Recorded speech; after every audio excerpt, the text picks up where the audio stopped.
Ever consequences I face నాకు తెలుసు, నా మీద చాలా గట్టిగా వస్తారని కూడా తెలుసు. రెడీ, ఒక పిచ్కి వచ్చాను అంటే రెడీ. నా మీద 1000 కోట్లు ఉన్నారు, దాని మీద కూడా ఈ రోజు కాదు 1 వీక్లోనే వస్తా. అంటే నాకు 1000 కోట్లు 2000 కోట్లు 3000 కోట్లు ఆడ కోట్లకు ఉన్నాడు, చెన్నైలో కోట్లు, దాని మీద కూడా 1 వీక్లో వస్తా.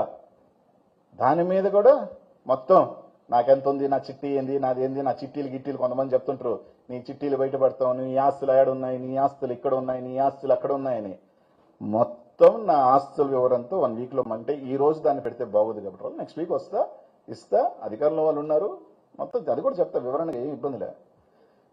అనిల్ అనేవాడు భయపడ్డబ్బా ఎందుకంటే నేను ఒక్కటి చెప్తా, ఇక్కడున్న వాళ్ళందరికీ తెలుసు మీ గుండెల మీదకి క్రికెట్ బెట్టింగ్ అనేది నేను చేశానా లేదా అనేది. కానీ ఆ నిందని ఇంకా భరిస్తున్నా నేను, అది చచ్చేదాకా నాకు పోదది. ఎవరి పాపాన్ని నేను భరిస్తున్నానో మీ అందరికి కూడా తెలుసు.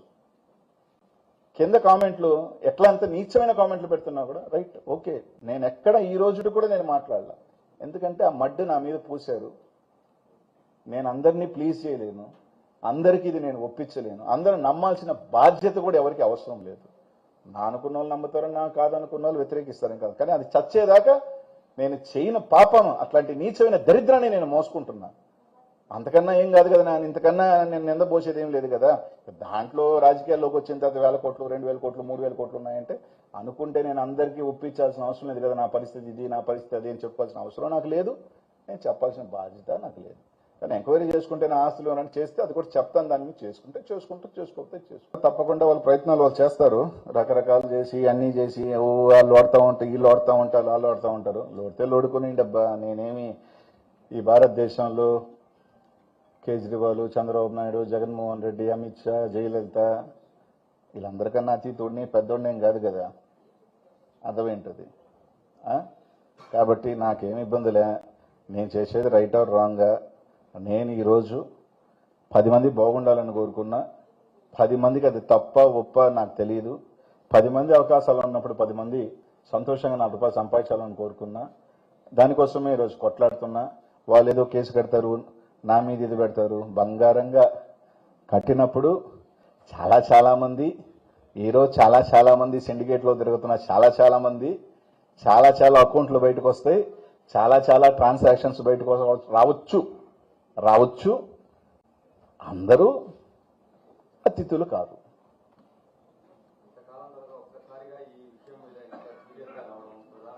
కారణం రెండే.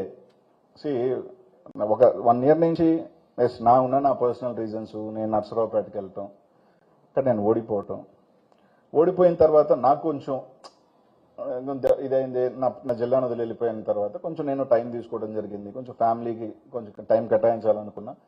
నేను అన్నకు కూడా చెప్పడం జరిగింది నన్ను మళ్ళీ అని. సరే, ఈ అన్ని గ్యాప్లో నా మీద రకరకాలు వేసారు, 1000 కోట్లు 2000 కోట్లు, అసలు ఎంత మెటీరియల్ పోయింది ఎంత అనే వాల్యూ తెలియకుండా మొత్తం టోటల్ కాస్ట్ ఆఫ్ మొత్తం వెళ్ళిందే 1500 కోట్ల వాల్యూ ప్రోడక్ట్ లాస్ట్ గవర్నమెంట్లో. ఆ మొత్తం అనిల్కే చిజోబిలోనే ఇచ్చేసారన్నారు, రకరకాలు రాసుకున్నారు. ఇప్పుడు సోషల్ మీడియాలో మాట్లాడేది ఎలా ఉందంటే ఏదో వాక్ స్వతంత్రం ఉంది కదా అని నోటుకొచ్చినట్టు ఎక్కడ పడితే అక్కడ చాలా వల్గర్గా మాట్లాడడం, అది కూడా కొంత అవతల వాళ్ళ మనోభావాలు దెబ్బతీసేటట్టుగా మాట్లాడడం, ఇవన్నీ కూడా చూస్తున్నాం. మీరు అబ్జర్వ్ చేసే ఉన్నారు, లాస్ట్ టైము ఉన్న గవర్నమెంట్లో ఇంట్లో ఆడవాళ్ళని కూడా బయటకు తీసుకొచ్చి మాట్లాడిన సందర్భాలు కూడా ఉన్నాయి. ముఖ్యంగా వాటి విషయంలో కోర్టులు ఇన్వాల్వ్ అయిన జడ్జెస్ గురించి కూడా మాట్లాడిన సందర్భాలు ఉన్నాయి. అంటే వాళ్ళు ఏమనుకుంటున్నారంటే సోషల్ మీడియా అంటే నా పెన్ను నా పేపరు నాకు నచ్చింది రాసుకుంటాను అంటారు. కానీ నీకు నచ్చింది రాసుకుంటే నీ ఇంట్లో బీరోలో పెట్టుకోవాలి, అంతేగాని పబ్లిక్ డొమైన్లో పెడితే అది పబ్లిక్ అవుతుంది. కాబట్టి అటువంటి విషయాలు కంపల్సరీ కోర్టు లాయర్ డిపార్ట్మెంట్ లీగల్గా కూడా దాని మీద నేను ఒకసారి చూసుకుంటాను, మాట్లాడతాను.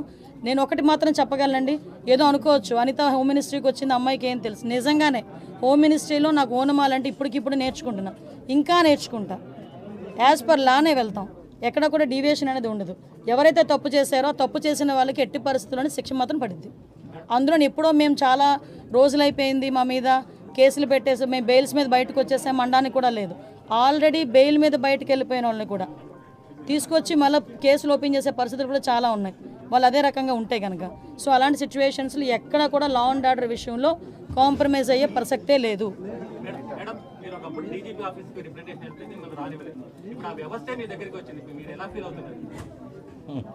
తలరాత అంటారు కదా, రైట్.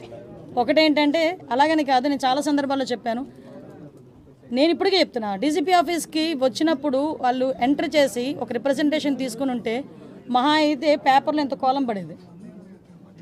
మీరు అక్కడ ఆపి నానా యాగి చేసిన తర్వాత ఆటోమేటిక్గా అవుతుంది, ఫ్రంట్ పేజ్లోకి వస్తుంది. అంత అవసరమే ఉంది.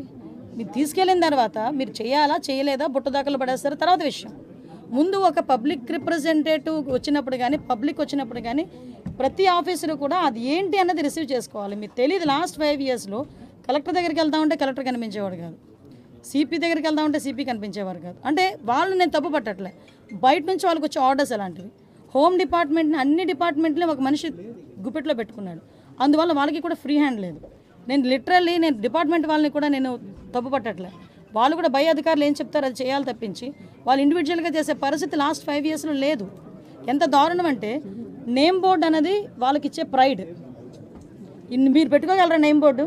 నేను పెట్టుకోగలనా నేమ్ బోర్డు గుండ్ల మీద? అది ఓన్లీ పోలీస్ డిపార్ట్మెంట్కి ఒకరికే సాధ్యం.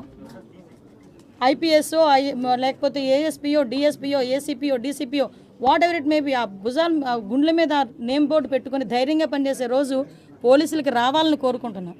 ఇప్పుడు వచ్చిందని కూడా నేను భావిస్తాను.